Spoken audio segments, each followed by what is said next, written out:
Okay, I just put the record on. Okay. Are you good? Are you fine? I am, yeah. How are you?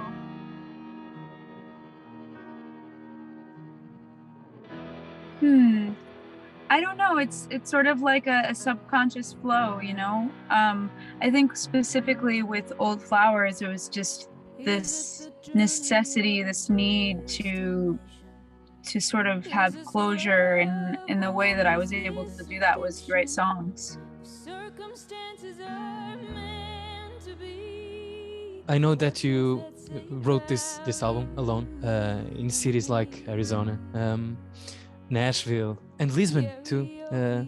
What did these cities give to the album, in your opinion? Well, Lisbon was a very healing place for me. It was like I'd just gone through a breakup of 9 years with somebody, and I've always been really inspired by the architecture and the light in Lisbon, and I kept staying and staying, and I wrote a lot of the album Old Flowers there. And I think there's so much poetry and so many songs and stories in Lisbon. It just really inspired me, and I came alone, so I just was very receptive to everything happening around me. Do you think fado and folk are related? Yes. What I love about fado specifically, that I think sometimes is, you know, the tradition of folk music in the way that I've learned it, which is kind of more derivative of, I guess, like Irish and English folk tunes. Mm-hmm. It's more of like you're on the outside. It's like a story. You're telling a story and you're on the outside. What I really love about fado is it's like so emotional and personal. And the more emotional and personal, the better. I think that's what I've learned. I just really resonate with that with my own music. But they're both telling a story, you know. Fado is, there's a little more room for sadness, which I really admire. You work on poetry now.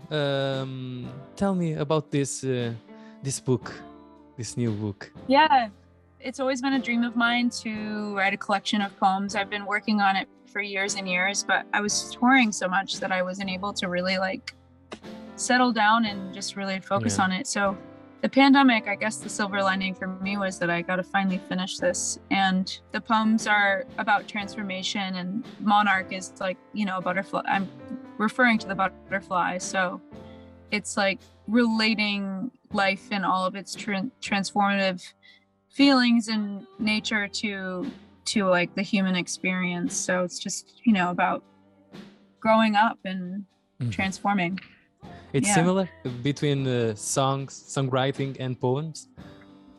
No, I kind of always know in my head, it's weird, which one's going to be a poem and which one's going to be a song. It's really just a feeling. I don't know why some are songs and some are poems. I want to know about this curious thing to celebrate Bob Dylan's 18th birthday. What's your experience in this? It's an uncut selection, right? Yeah. Uncut just reached out to my team and they're like, hey, we'd love to have Courtney be a part of this. And they asked me to choose a song, and I chose one of my favorite Bob Dylan songs, To Ramona, which I think is just a beautiful song where I've felt like Ramona, the character of Ramona, so many times in my life. So I really relate to the song. Let me change you to invite your Portuguese fans to go to your concert in Setúbal. Invite them, please. Yeah, please come. I'm playing in Setúbal the end of the month, December 30th. I'm sorry, November 30th. November, December. November.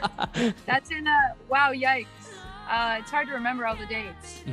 But yes, playing in Setúbal November 30th. It's my last show of a 3-month tour, so it's going to be a celebration about this great Old album. Flowers. Yeah. And I'm playing lots of songs from my album Old Flowers.